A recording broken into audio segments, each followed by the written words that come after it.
Hi, good morning, everyone. I'm Sybil, and my presentation today is going to be on how to create an effective website. So, quick background about myself. So, my area is website design and development. So, I work with a range of small businesses within various industry sectors, helping them to improve their online presence through better web design. And I've also been working together with C&T Associates to deliver this program of business support and webinars to Bexley businesses. So why do you need a website? This is something I think that every business owner should have nowadays.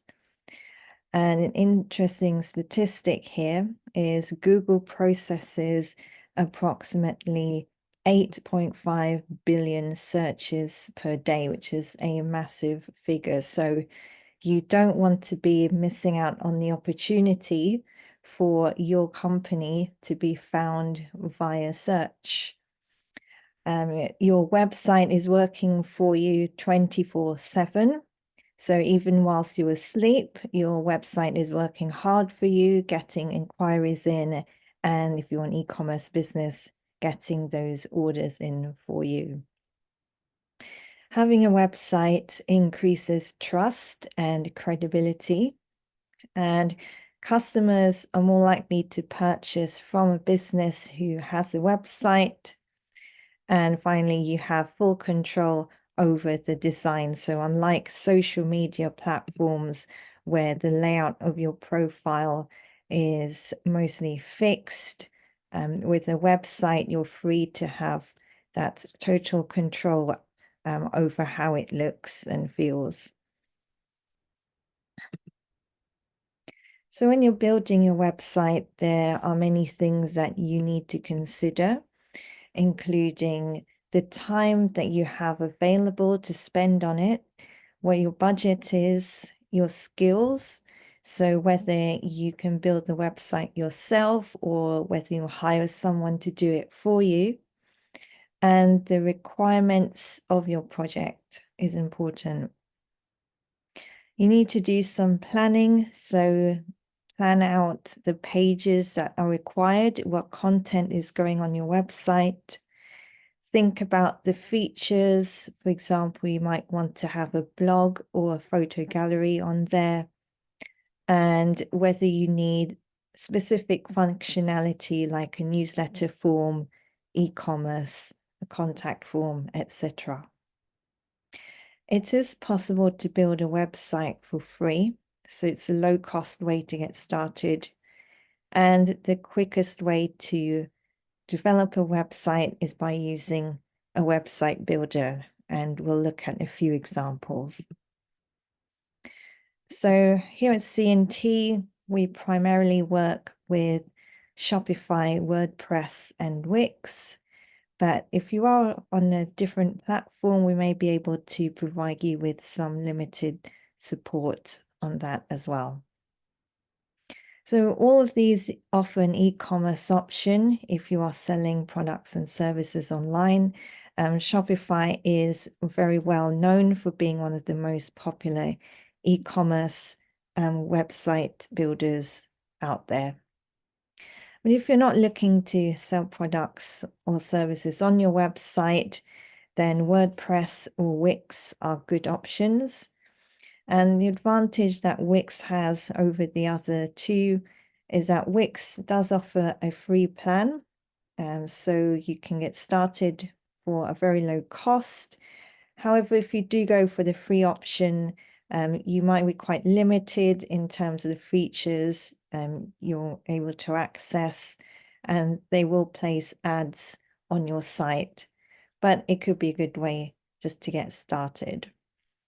WordPress is also very good. It's an extremely flexible and customizable platform, and I do recommend WordPress for most of my clients. You do need to do some maintenance on a regular basis, though, including backing up your website and updating plugins and themes on a regular basis. And here are some tips for you. So when you're designing and building a website, then it's good to keep these in mind. So make sure the design of your site is consistent across all of the pages and it's in line with your brand in terms of the fonts and colors. But don't use too many fonts and colors, because if you do, it can make your website look unprofessional and confusing. Use high quality photos or illustrations. We recommend to use your own photos if possible. And if you don't have access to good quality photos, then the best way is to have a professional photographer do a photo shoot for you. But if that's not within your budget, then there are websites that provide stock photography, and there are some sites where you can get these photos for free. Your website should have a clear navigation so your visitors can easily find what they're looking for, and the structure should be logical. So navigation and structure kind of go together. Don't place any ads or pop-ups on your site, because this is just annoying for your visitors and it's not a good user experience. Your website needs to be responsive, and by this we mean that it works well on different devices. So it should work well on your desktop as well as your laptop, your smartphone, and your tablet. Website needs to load fast, because if it doesn't, then your visitors will go to a competitor's site, which is not what you want. Don't forget to include the legal information, such as terms and conditions. You must have a privacy notice. And if you're running an e-commerce business, you would also need to include a shipping policy and a refund policy. Then finally, do a bit of research on SEO. This stands for search engine optimization, and it's the process of getting a website to rank higher in search engine results. Now, this is a very big area. We can't go through everything today on SEO, but one of the main things you need to do is to add good quality content to your website and make sure you're updating it with new content on a regular basis, because that's the thing that's going to have the most impact on improving your SEO. And that concludes my presentation today. I hope that was helpful, and thank you very much for listening. Okay. Has anybody got any questions for Sybil before we proceed? From Kelly, how do you run the website hosting, and how often should you make changes?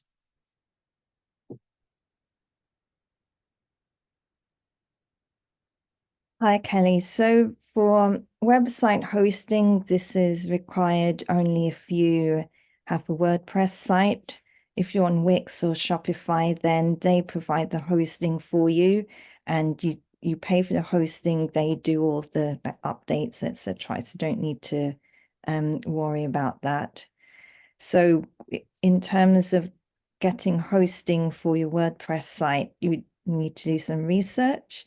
Have a look at different hosting providers and look at the requirements of your site, look at what the hosting package is offering, and see whether their features match the requirements of your site.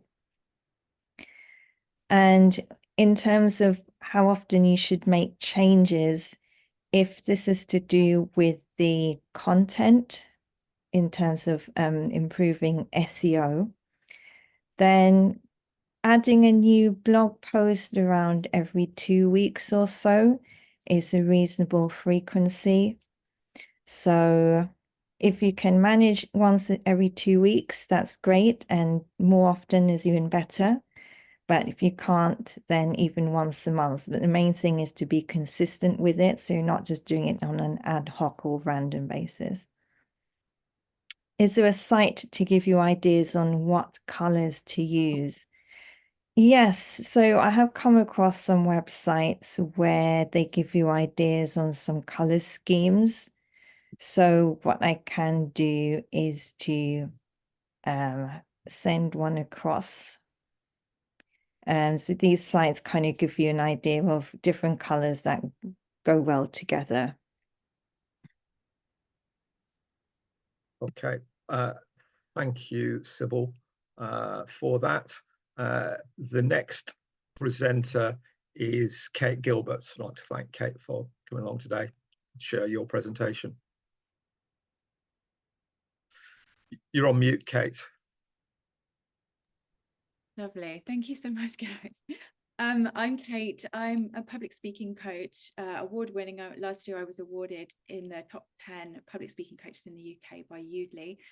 I started my career as an actor, and after about 2 decades of doing that, I segued into public speaking coaching. I now work with business leaders, CEOs, and entrepreneurs on how to communicate their messages effectively, how to create presentations, media interviews, all those kind of things where they need to be facing the public. So I'm going to share my short presentation with you today. Let me just do this here.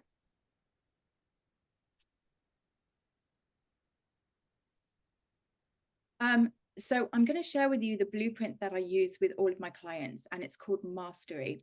And these are the areas that I suggest you think about when you're building a presentation or about to do some public speaking. The first one is mindset, and this is so important. It's about getting all the limiting beliefs that you have about yourself out of the way, the ones that are going to sabotage you when you're suddenly in front of an audience and the spotlight is on you. So this is your foundation for public speaking before you start anything else. The next one is audience. Think about who is in your audience, what is it they need, and then create your presentation based on those questions. The next one is storytelling. So we remember so much more when it's wrapped up in a story. So pictures are really important. So within your presentations, think about, is there an image I can put in here? Or can I tell a story that makes this point better than just making the point or giving them a fact or figures? Technique I'm going to talk about in more detail in this presentation. The next one is energy. So that's about keeping your energy up. Your audience are going to mirror you. So if you come in with low energy like this, your audience will start to feel that as well. If you come in with nice, good energy, your audience will start sitting up and really paying attention to you. So your energy is really important.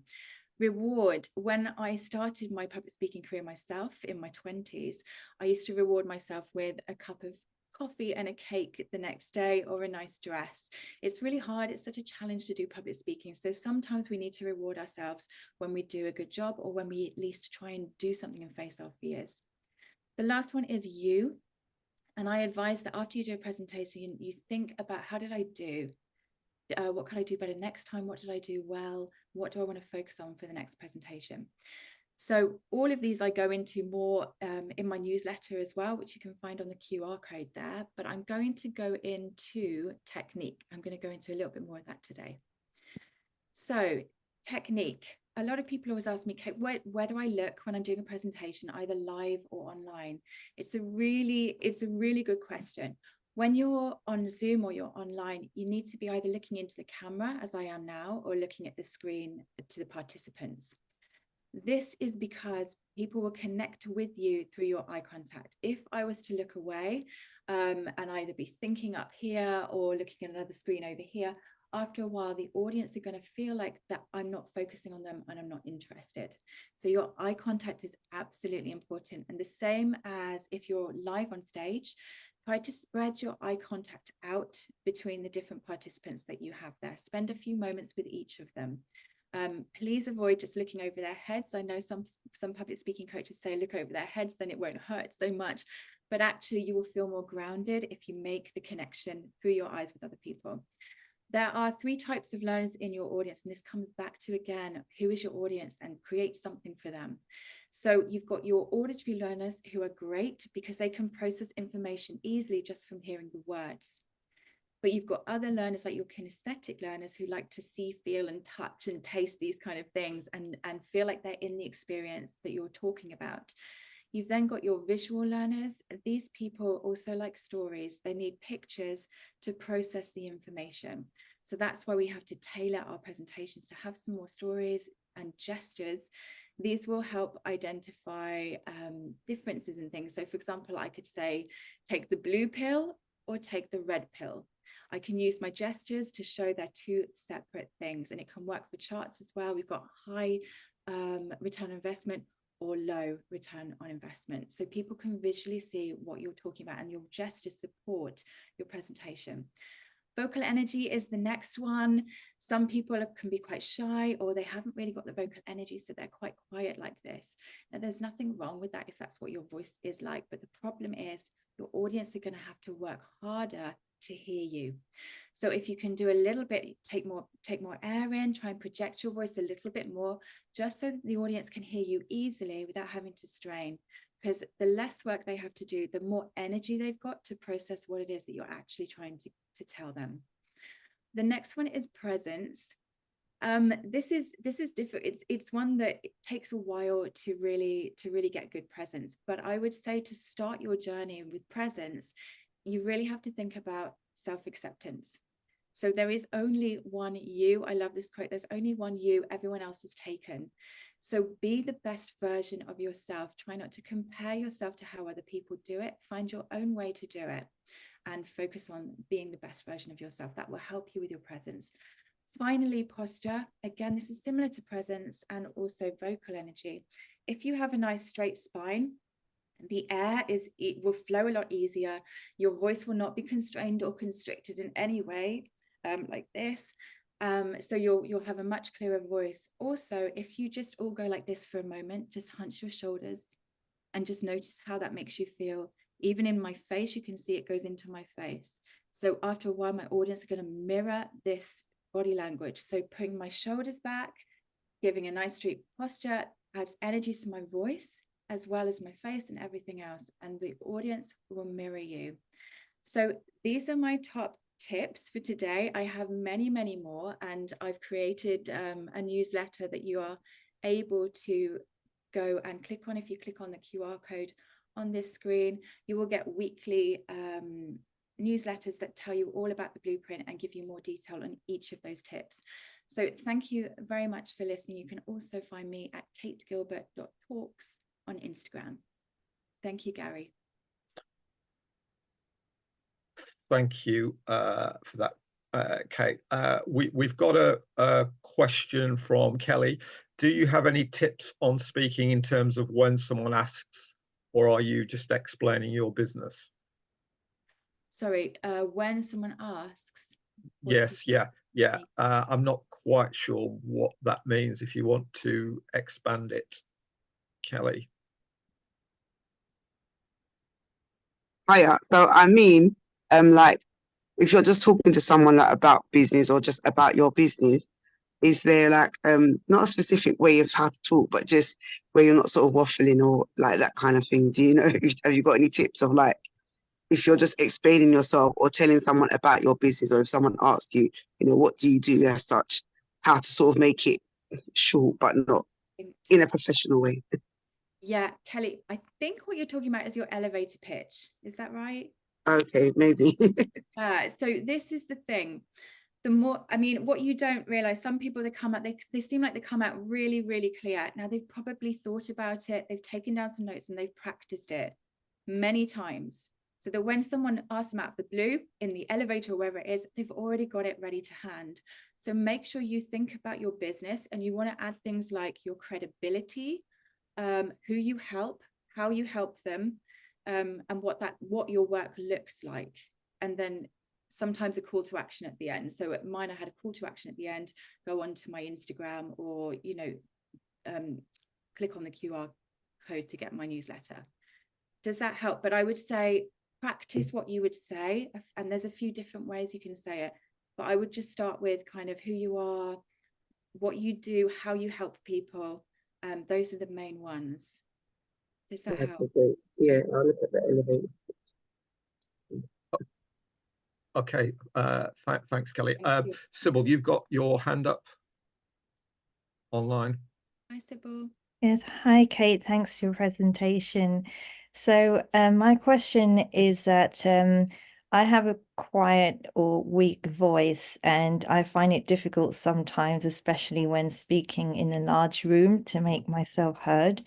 And I saw you mentioned a point on vocal energy. So I wondered if you have very quick tips on how someone with a quiet voice can introduce more energy or more volume into their voice. Yeah, it's a tricky one, Sybil. I teach vocal projection, so it's something that I learned as an actor. Anyone, I'm pretty sure even you, with the idea that you have a quiet voice, could learn how to project your voice. Often as well, particularly for women, I'm not saying this is you, but I find this with a lot of my female clients, and myself included, that when I was a girl, I was told to be quiet, not make too much noise, be the one that was. So when I get to my adult life and suddenly I've got to make a lot of noise in front of a lot of people, my brain is going, no, no, no, we don't do this. So one thing may be that you need to give yourself permission to make more noise. And I would recommend that you stand in a room on your own and just really try and have a bigger voice, and then take that to the stage. But of course, you can also learn the breathing techniques and the voice projection techniques as well to use that projected voice, speaking from the diaphragm. It's a whole technique, but I try the first one first. Great, thank you so much, Kate. You're welcome. Good luck.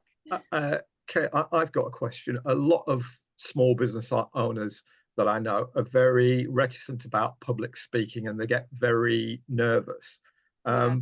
Have you got any tips on how to deal with the nerves? You know, if you're just about to go on the stage or on a platform, whatever, and you've got to speak, what can you do not to come over as a kind of nervous wreck, if you see what I mean?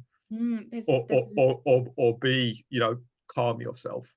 There are a lot of things that you can do, Gary. One is breathing exercises. So if you breathe in really deeply and breathe out for longer than you breathed in, that will calm your heart rate. So that's the first thing, trying to get rid of the adrenaline.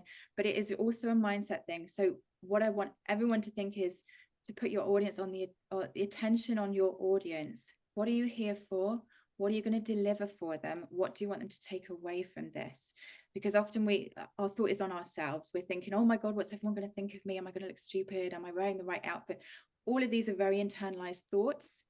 And we want to put the attention onto the audience. What can I bring to them? How can I serve them? Here I go. Okay, so externalize it is what you say. That's a very good tip. I'll talk to you offline a bit more about this anyway, if that's okay. Yeah, absolutely. Yeah. Okay, thank you for that, Kate. The next presenter is James Stockdale, who runs an IT services company. Over to you, James, and thanks for joining us this morning. Hi, Garen. Hi, everyone. Nice to meet you. I'm going to share my screen and hope it works, because I'm in a different office today with a different setup. So let's go for this one and see if that works. Yeah. Can you all see that okay? Yeah, excellent. Right, I shall. Wonderful. Okay, so I'm going to do a quick presentation this morning on what to think about in terms of scaling your business. So predominantly, we work with businesses that are growing sort of from 5 to 10 and looking to grow to 30, 50 and beyond. So I thought I would use my expertise, if you like, to kind of talk through what that journey looks like, using a little story. But first, just a bit of background for myself. So I started in IT many years ago. I was a junior IT support in 1998 for a big IT company in London called CMG. After a few years of working there, I left in 2005 to start my own business. And this was actually not in the IT field, it was actually in the creative sector. I retrained as a graphic and web designer, and because I fancied that. And I did that, and that was okay for a few years.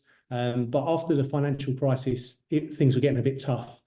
I already had an Apple Mac and an iPhone by this point. I liked the products, and I ended up getting a job at Apple, which I really enjoyed. But while I was working at Apple, I realized there was an opportunity in the market. There's very few IT companies out there that understand the Apple products very well, and particularly how to integrate them into businesses. So I took my IT background and my background with Apple products and launched FruitGeek in 2017. It was an Apple-focused business, and I met my now business partner, Paul, and I joined Inception Support last year, which is his business, and now we kind of serve businesses that are looking to grow and use more Apple products. So in order to kind of take you on the journey that many of our customers do, I thought I'd share the story of Bill. So this is Bill. He's a young, fresh-faced and eager entrepreneur. He's come to the world with his best new idea, his next best widget. Along with his chipper attitude, he's got a laptop he used at college, a Gmail account, and a website he created himself on Wix. Not that there's anything wrong with Wix, I must say I've used it myself. His new widget is actually pretty good, and so he's off, embarking on this torrid journey of that a million startup business owners before him have made to make his dent in the universe. Fast forward a year or so, and Bill has proven his concept to the market, acquired a co-founder and a small team. It's all smiles and pitch decks at New Widget Corp. As the team has grown quickly, Bill's been too short on time to think about the long-term strategy for his IT and technology. Staff are using personal phones for business use, and computers have been begged, borrowed, and brought from Currys. His co-founder has also figured out that they can set up a Microsoft 365 account for businesses online, buying up any license that looks vaguely useful to them. Moving on a bit forward, and everything's going well, but fast forward another year or so, and as time rolls on, the New Widget Corp is going from strength to strength. Our founder, Bill, contemplates a move to bigger offices in the heart of the city, but he realizes that scaling the business tech is going to be a bigger challenge than he thought. With so many conversations around cloud computing, device management, data governance, cybersecurity, password management, and more, he considers finding an IT supplier to work alongside him and help him scale the business. Through his network of business connections, Bill met Paul from Inception Support, who explained that IT support companies now call themselves MSPs, which stands for Managed Service Provider. This, in a nutshell, means that New Widget Corp can have their entire tech support supplied on a monthly subscription basis that can be costed on a per-head basis. Bill loved this approach as it means that he can budget for his IT spend accurately while knowing every member of staff has access to the software and security they need. Once Inception Support helped Widget Corp replace all of their ailing computers, roll out company iPhones to the people who need them, organize their data in Microsoft SharePoint, review their cybersecurity, and introduce an IT help desk that staff could call on when they needed to, Bill was able to concentrate on whitening his teeth and growing his beard. Oh, and with a committed IT partner, with a committed IT partner and reliable, secure, and scalable infrastructure, he can focus on growing the business to 500 and beyond. And really, that's a little story, a little synopsis of what all business owners go through as they try and scale their business. They're focused clearly on sales and development and growing the business, getting funding in and doing everything they can in order to grow that business on the front end. But in the world we live in now and all the different technologies and cloud computing and security and things like that, it can very quickly become unmanageable, and the risks can be huge. If you're to suffer a data breach these days, the consequences can be severe, and that could actually set your business back a long way, if not fold it all together. So what we really do is we help our businesses go on that journey to take stock of everything they've been doing as they've been growing their business for the last few years, and help them put a strategy together so their technology really enables them to grow further into where they want to take their business vision. So hopefully that gives you a bit of an understanding of our background, how we help our customers, and if anyone's got any questions regarding their business and the technology they use, and I'll be more than happy to answer them. Thank you, James. We've got one question already from Kelly. With your expertise, I need a laptop right now. Do you recommend a good one for the business, whether HP or Apple? Now, this might sound quite biased because we're Apple specialists, but I've worked in corporate IT, I've worked in Windows-based environments for a long time. I've also worked in Apple for the last sort of about 15 years. There is definitely a business case for buying an Apple product and scaling Apple products within your business. I haven't got time to go into it now, but if you would like to have a conversation on the kind of fors and against over choosing a Windows-based HP or an Apple, then I'll be more than happy to do so. It's very difficult because Apple's such a strong brand that most people have a predisposed disposition on kind of whether they like it or not from a point of view of I do or I don't like the Apple brand and what it stands for. What we really try and encourage people to do is not look at that. We wish the Apple brand didn't exist because the reason their products are very good, especially for smaller businesses, is one based very soundly within the context of good business, good security, financial responsibility, and sustainability. So I can make a case to buy an Apple product on that basis. There may be some reasons why it is better to buy Windows. It's all about the context, isn't it? So if you want to have a conversation with me, by all means, look me up in LinkedIn. Let's book something in and have a conversation. Or if you're local to Bexley, come to the Engine House. I'm happy to have a coffee and have a chat about it and see if I can help. Is that news? I'll definitely call you. I've got currently I've got an Elite book, and literally it's like it's on its last leg. The battery's finished, so I need to get a good one. But I'm like, I haven't ever used Apple, to be fair. So, but I know that everyone keeps saying, I'll just get one of them. But I'm like, I don't even know about specs and all that. So yeah, I'll definitely hit you up. Yeah, no worries. Well, if you come down to Engine House, I'm more than happy to give you like a little run through. And what you'll probably find is, if you've never used a Mac before, once you use one for about 5 minutes, you go, oh, this is like really easy to use. And that kind of fear of moving to a different platform very quickly melts away. Okay. Thank you for that, James, and thank you for your presentation. His contact details are on the screen. If you can stop the share now, please. Thanks. Okay. Our next speaker is Michelle Smith, who is a business coach.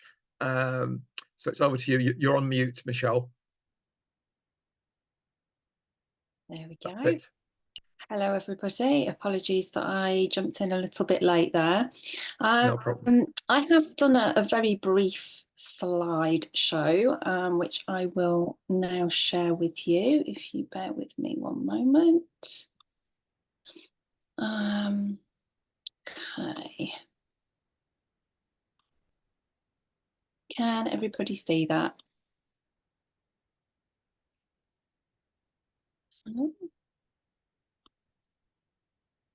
Okay, so hello everyone, I'm Michelle Smith. I'm a systems business coach and master NLP practitioner and hypnotherapist.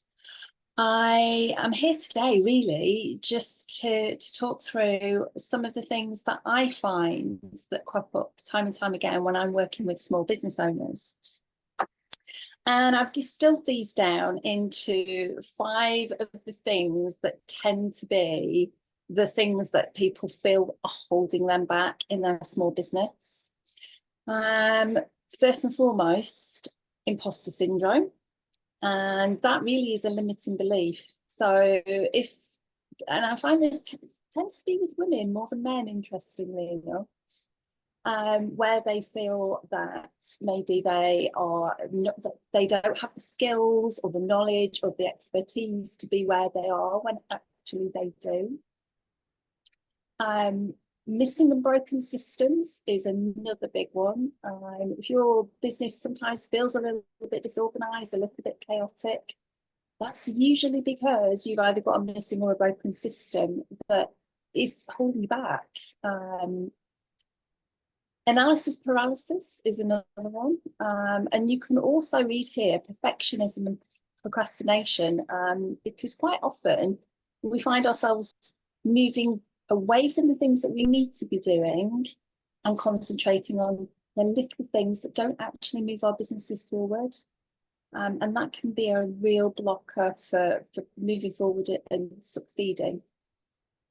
The other thing is forgetting to be strategic. So we've all set up our businesses from a place of real passion for what we do, for either the products that we produce or the services that we deliver.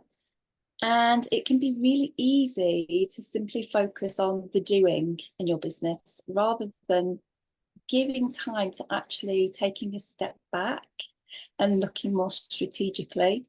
And as a rule of thumb, certainly as far as systems business coach is concerned, the recommendation is 5 hours a week of strategic thinking in your business. So setting aside that time to really think about where you're going and the goals that you want to achieve. And number 5, the 3 a.m. problem. Now, by that I mean the thing that for every single business owner, there will be something that keeps them awake at night, or they'll wake up in the middle of the night and that thing is there and it's in their brain and it creates anxiety and worry. And essentially what I tend to find is that 3 a.m. problem is because of one of the first 4 things in their business. Now, the really great news here is that all of those things are actually fixable. There are lots of things that you can do if you find yourself in those moments of the 3 a.m. problem or just not knowing what to do next. And it's really great that in Bexley there is access to so much help and support. You know, there's fully funded support out there. So my first tip really is make sure that you're accessing that support and getting the help that you need. It's a lonely journey starting your own business for the first time, and isolation can be one of the things that really kind of compounds the problem. So access the support, make connections. Networking is so valuable for making good connections where you might find partnerships and collaboration opportunities, as well as good solid contacts. And very often if there's something keeping you awake at night, it's probably keeping somebody else awake at night. So just having that opportunity to talk things through is really, really helpful. And making sure that your business systems are set up for success. If you find that there is something that is either costing you money or gives the potential for a reputational risk to your business, then start there and have a look at what's happening, what's going wrong, what could go better, and fix that one thing. And don't forget to invest time in your health and well-being, because it's easy to get carried away with the doing, and you wear so many hats as a business owner, you know, changing those hats multiple times a day and allowing your days to get longer and longer and not giving yourself the time for looking after you. So that's another tip. Make sure that you do that, because without your health, you're not going to be able to ultimately take your business where you know it can go. And of course, there's lots of other resources. CNT Associates provide lots of help and support. Find a business coach, find training that will help you in your business, but know that as lonely as it does feel sometimes, you aren't on your own and there is lots of help out there. Just make sure that you access it. And yeah, if anybody's got any questions about anything that I've just said or how business coaching might help in their business, then feel free to ask. Yeah, we've got a question straight away from Kelly. All your points are me. So what can you do? When is the best time to start when you have all or most of the tools, but you continue to procrastinate? I think we've all been there, Kelly. Absolutely, Kelly. We're human, and that's the thing. I don't think you will speak to anybody who runs their own business that hasn't found the same sort of challenge. I would say start small. So if you find yourself procrastinating, recognize when it's happening, and then focus your intention on something that needs to happen and just take one step. Small actions build, they compound over time, and you'll soon find that if you catch yourself in that moment of procrastination, divert your attention to something that really needs to be done and just take a little step towards delivering on that, then you'll really develop a good habit for moving away from procrastination as much as you can. Okay, thank you. A question, Michelle, how can working with a business coach help you in your business? Okay. Well, as I've already mentioned, it can be quite lonely. You know, even if you're working in a small team of people, if you're ultimately responsible for that business and for other people's livelihoods, working with a business coach gives you that opportunity to step out of the day-to-day and explore what's going on in your business and the things that you can do to resolve problems or challenges. Also gives you accountability. So you've got a sounding board, you've got accountability, and you've got a safe space in which to explore all the things that you need to look at in your business. Okay, thank you for that. Again, as with all the speakers, anybody interested can contact them. The contact details are on screen, or you can get in contact with C&T Associates, and we will direct any inquiries to the people speaking here today. I'll put my details in the chat, and yeah, I'll put your details in the chat indeed. Okay, if you can stop the share, thank you, Michelle. Our final speaker is Rodo Orellana, and he runs a software and app development company. So over to you, Rodo. Thank you, Gary. Thank you for everyone today. I got notes from myself, so thanks for sharing your knowledge. It's great to not only being presenting, but also being part of the audience. So thank you very much. I'm going to share my presentation here. Can you see it, I believe? Yes. So hi, everyone. My name is Rodo Orellana. I'm CEO, co-founder of Rocketvan. We're designing, prototyping, and launching web and mobile apps. We are a small design and developing studio based here in London and Barcelona. That's why you will notice on my accent. So apologize if I'm doing any grammatical mistake. I'm here today to talk about digital innovation and how can help to our business to thrive and not only to stand still. But before we need to think about and discover what is innovation, this formula is the one that Amazon internal teams they're using is a bit more complicated, and I believe that we can simplify this much more. As an example, back in the 50s, I like this example. Everyone had the first cars. It was very exciting, and they were using for everything, going to the cinema. It was the cinema cars and everything. And they also had some restaurants that the way they were serving was those ladies with the roller skating and everything. It was funny, but someone back then was thinking, okay, this is not efficient enough because I need a lot of staff and it's not, very efficient. Sometimes they have accidents and everything. So they tried to innovate, and with this, they created a new way of being served. And believe it or not, what they used is the technology that it was available back then. Back then, factories, they were on very common. So they were using those rails that it was very common on those industries. So they used that to be able to take orders. So think that McDonald's wasn't even invented, and the drive-through either. So they created kind of the drive-through, getting orders from a small conveyor belt, and this it was making the service more efficient. So innovation is something that any business should be considering, not considering, but it should be applying on all the processes, whether there is internal or external.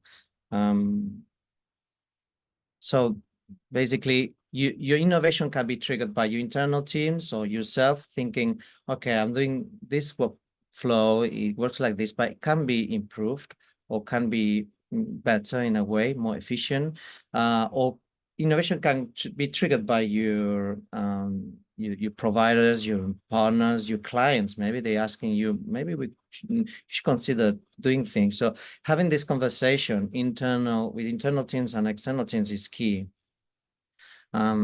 Basically, you start with an idea, simplifying a bit the innovation process, and you need to pick one that you think that you have been contrasting with the reality, with your partners, your clients, and shape it up and make it work.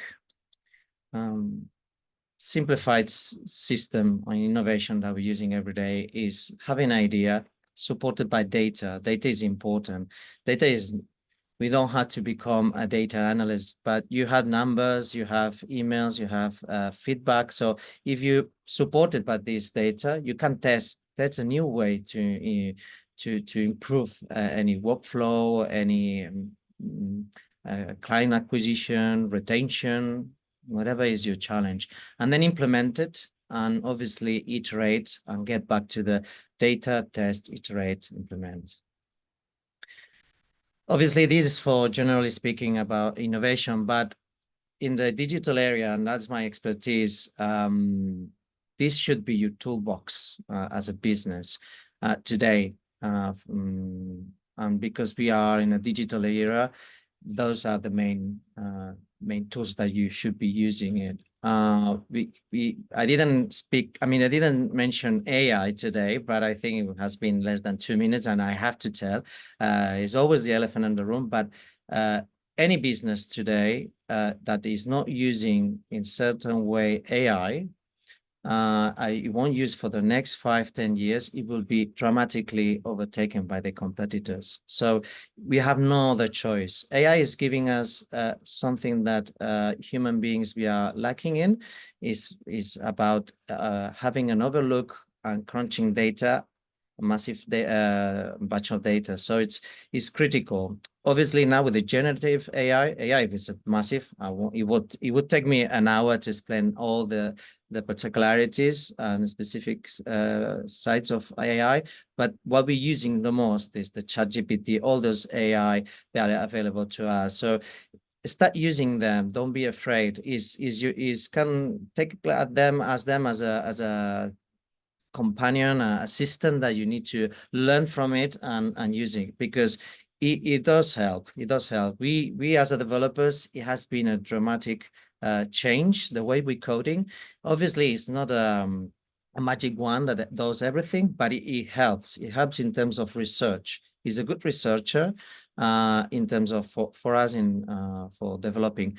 But we need to be careful as well. It's not the ultimate tool. One of the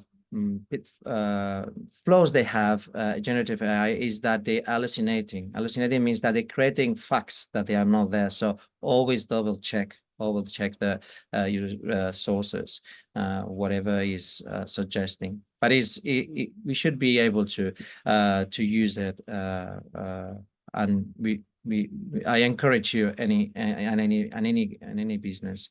Obviously, we need to rely on cloud. Anyone has a website, anyone has they copy on their emails, they copy of the files on the cloud, and it helps our businesses to be more innovative and proactive. So we can operate for any coffee shop that everyone has doing that, because we can rely on cloud.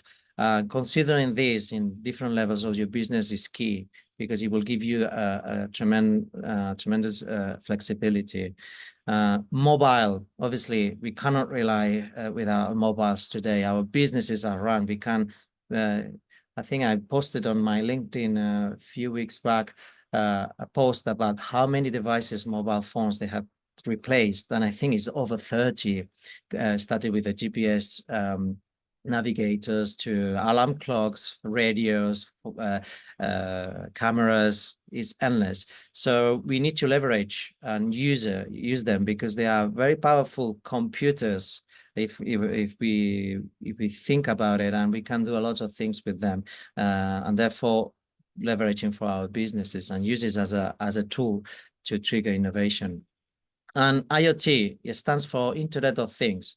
For more than a decade has been booming this industry. It's basically all those sensors, cameras that give us real-time data, temperature, humidity. It might be seen this more for industry, but more and more is giving us more insights of how we operating our businesses. So in any business has energy bills. So those little devices, they're giving you the information of how much you're using for each different device they're using for running your business. That's a little example. For bigger picture, IoT can track fleets of delivery guys and vans, so they can give you more insights of what is going on and what's happening in real time, and make decisions in terms of when is any emergency or something like that. I will very briefly, wearing on time, some examples that we just deployed. This is a fiber optic deployment company that is operating in France. So those guys, they are deploying those cables on the streets and on your homes and everything. And that's the way they used to operate. So whiteboards, pictures they had to report to the network providers like BT or Virgin, and then spreadsheets, unscalable. So what they needed is a bespoke platform. So we had been playing around, prototyping the solution, ending up creating a dashboard that it helps for them to organize their teams, their fleet, and their engineers. Moreover, that has been wonderful for them. They have been operating for 1 year, but they thought that this could be another way of innovate. They disrupt already themselves, but now what they're doing is selling to their competitors, because now it became a SaaS product, so software as a service. They are using their knowledge, they're using their expertise, and they package everything in a software they're selling.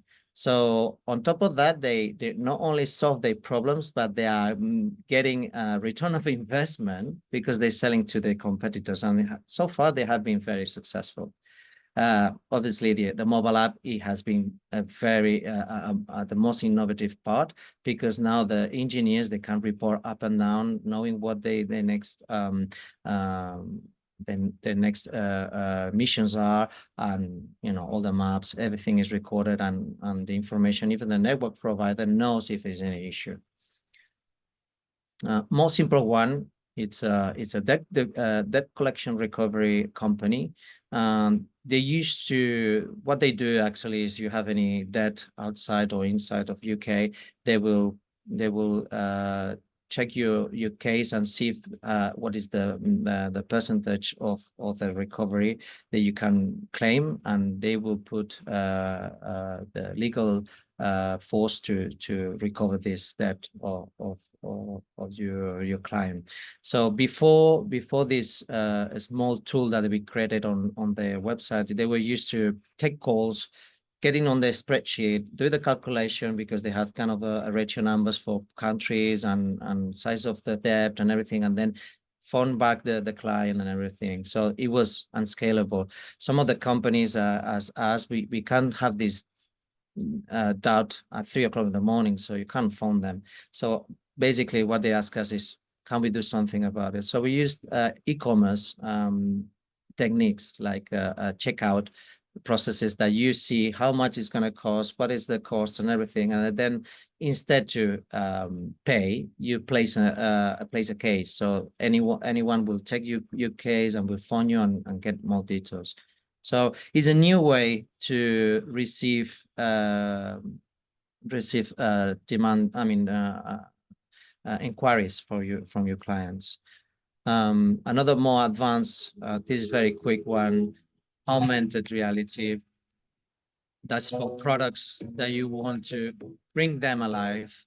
And you can do it now at very low cost. Before it was very expensive. I'm running kind of in kind of a draws or competitions.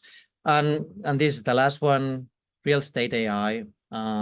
What's happening today? Valuation is just held by major players like Zoopla or Rightmove. And those guys, they wanted to disrupt the market.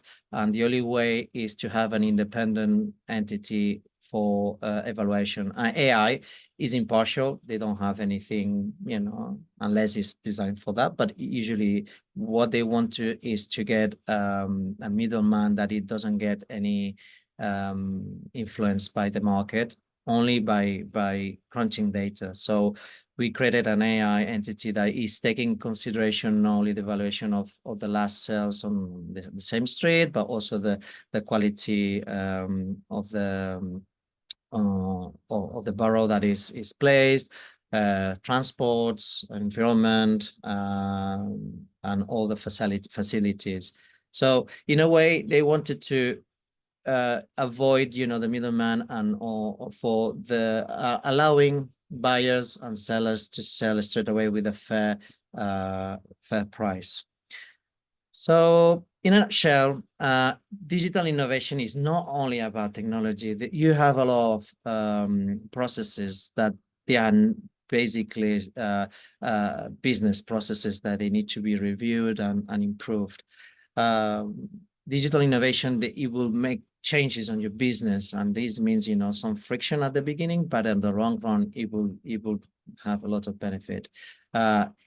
Dramatically improve customer services and experience. So if you are able to get this innovation in place and it gets faster your services or products or better quality, this makes a change for your customer.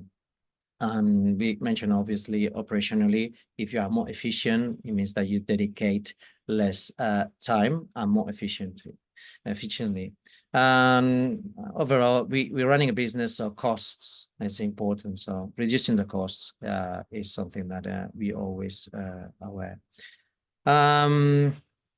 We need to know that innovation is not a magic one, as we said earlier, but it can happen that it doesn't work. So coming back and making sure that at the end of the journey you have a successful outcome from it.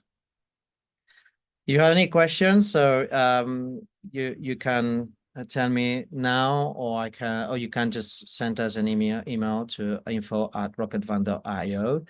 Reach me. Don't hesitate to reach me over LinkedIn. I'm very active out there. Yeah, happy to get any questions. Okay, if anybody's got any questions for Rodo, I've got one. In terms of very small businesses, micro businesses, you've mentioned a lot of innovative techniques, and you've mentioned AI.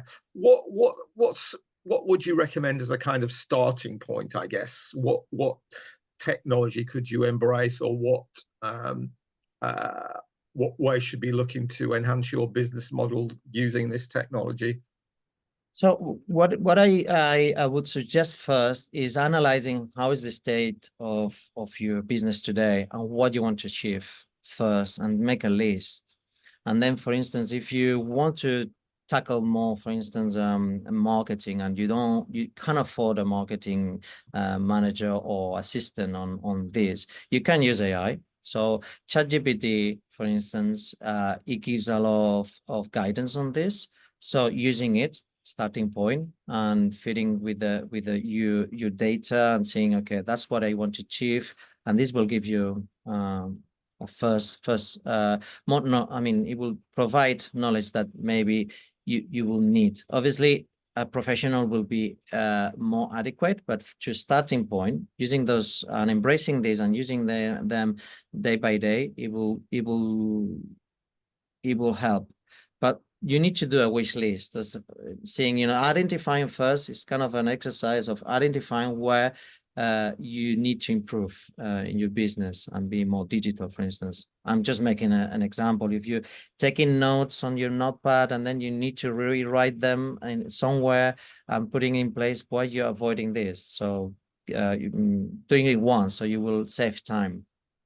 It took me a while. I'm designer, so my background is in design. So I usually used to do my notepad but I'm doing just for drafting ideas and kind of ideation. But when it comes to work, I'm using straight away the computer because it saves time, and then everything is there. I can share with my partners or even clients, and then we can interact rather than just going around with. So getting those on your workflows, analyzing where you can implement digital innovation or using tech. Okay, thank you very much for that, Rodo. Rodo, like all the other people here today, is on LinkedIn, as indeed I am Gary Parker, if you want to link in with us. Because we've run over time, but I'm sure you'll agree it was a very interesting session and covered quite a lot of areas of business development and support. This presentation today was brought to you by C&T Associates on behalf of the Talking Business programme, which is a Bexley Council supported and UK government funded programme. If you are Bexley based and wish to join this programme, we have got space on it, but the spaces are filling up rapidly. So please contact us as soon as you can. If you're not based in Bexley, we can provide services, and indeed like all the other providers here, at a cost basis, or you should check with your local authority website to see if any UK Shared Prosperity Fund programs are running in your area. And I'd like to thank those of you who've joined us. This will go onto other platforms. It will go onto YouTube shortly, and then probably other platforms as well. So I'd like to thank everybody who's joined us today, and all the speakers, and I hope to see you all again soon. So thank you everybody for joining us, and thank you to the speakers, and I'll be in touch with you all in due course. Thank you for joining us today.